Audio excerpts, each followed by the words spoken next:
मी अनेक वर्ष आपल्या बरोबर बोलतोय. लोकसभा निवडणुकीच्या आधी माझ्यावर असाच एक प्रसंग आला होता आणि तो प्रसंग आल्यानंतर मी या ठिकाणी या विधानसभा मतदारसंघाचा दौरा केला आणि तुम्हाला विचारलं मी काय करू. बरोबर आहे का? सांगायला ना ऐकायला आलोय. तुमचं सांगा. मी जर त्या ठिकाणी प्रचारासाठी आलो असतो तर तुम्ही मला गावात अडवलं असतं. किमान मला आत येऊ द्यावं म्हणून मी म्हणायचो ऐकायला आलोय. आणि तुम्ही सर्वांनी मला सांगितलं तुतारी हातात घ्या. तुमच्या सूचनेचा आदर करून मी तुतारी हातामध्ये घेतली आणि लोकसभा निवडणुकीमध्ये हे चित्र उलट होतं. आणि त्यानंतर तरी सुद्धा तुम्ही आमच्या पाठीशी उभा राहिला. आदरणीय शरदचंद्रजी पवार असतील, आदरणीय विजयसिंह दादा मोहिते पाटील असतील, आदरणीय सुशील कुमार शिंदे साहेब असतील, यांच्या विनंतीला मान देऊन तुम्ही या तालुक्यातून 64,000चं मताधिक्य दिलं. आणि त्यानंतर सगळ्यांना वाटलं होतं की विधानसभेचा उमेदवार मी असेल. परंतु राजकारणामध्ये इच्छा असताना सुद्धा काही वेळा काही प्रादेशिक समतोल राखायचा असतो. म्हणजे मंत्रिमंडळ तयार करताना सुद्धा सोलापूरचा मंत्री करायची इच्छा असताना सुद्धा प्रादेशिक समतोल राखावा म्हणून दुसऱ्या जिल्ह्यातला एखादा मंत्री करावा लागतो. तशा प्रकारे या निवडणुकीच्या उमेदवारीच्या घडामोडीमध्ये काय सामाजिक समतोल राखण्याच्या दृष्टिकोनातून मला या ठिकाणी मी म्हणणार नाही माझी उमेदवारी कट केली किंवा मला डावललं. या ठिकाणी मला थोडंसं थांबावं लागलं. यानंतर आदरणीय पवार साहेबांचा माझा 2 वेळा असं फोनवरती संभाषण झालं. त्यानंतर 2 दिवसापूर्वी मला त्यांनी निरोप दिला की तुम्ही टिंबुर्णीला या. त्याप्रमाणे मी टिंबुर्णीला गेलो. साहेबांची चर्चा केली. आज ही सकाळी 9 वाजता मला फोन आला. मी चर्चा केली. आताही मला म्हणले तर तुम्ही 6 वाजेपर्यंत बारामतीला या.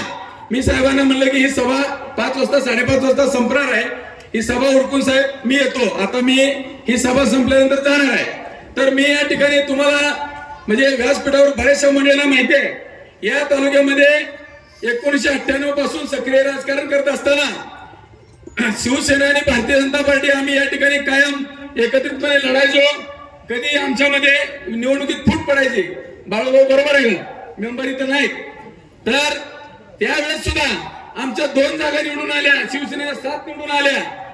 तरी सुद्धा आम्हाला कुठलीही ऑफर असताना आम्ही कधी अनगरकरांची तडजोड केली नाही. भाऊ बरोबर आहे का? कधीही केली नाही आणि यापुढे मी होणार नाही. राजकारण काही असो पण या तालुक्यामध्ये गेली 25 वर्षापासून जनतेने काय भोगलंय, आमच्या बातम्या लिहिणाऱ्या पत्रकारांनी काय भोगलंय, कार्यकर्त्यांनी काय भोगलंय ते आम्ही पाहिलेलं आहे. म्हणून मी कधीही त्यांना फायदा होईल आणि संघर्ष करणाऱ्या कार्यकर्त्यांची माती होईल असा निर्णय घेतलाय नाही, यापुढेही घेणार नाही. आणि म्हणून मी तुम्हाला या ठिकाणी अभिवाचन देतो. स्वर्गीय पंडित देशमुख यांच्या हत्येनंतर या तालुक्यामध्ये जे काही परिस्थिती घडली आणि त्यामुळे आज हे सगळे व्यासपीठावर दिसत आहेत. मी सुद्धा दिसतोय.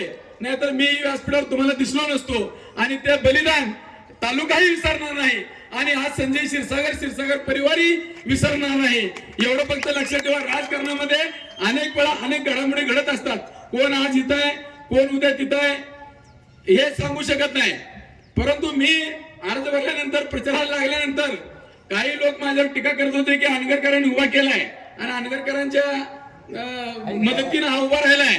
पण आपण तुम्हाला माहितीये तुम्ही एक वेळ अशी झाली होती की मेंबर सुद्धा तिकडे गेले होते.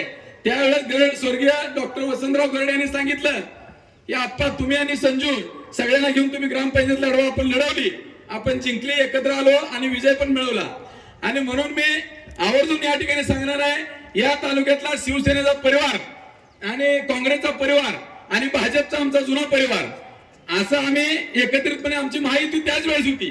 हे आता पुन्हा झालेली आहे.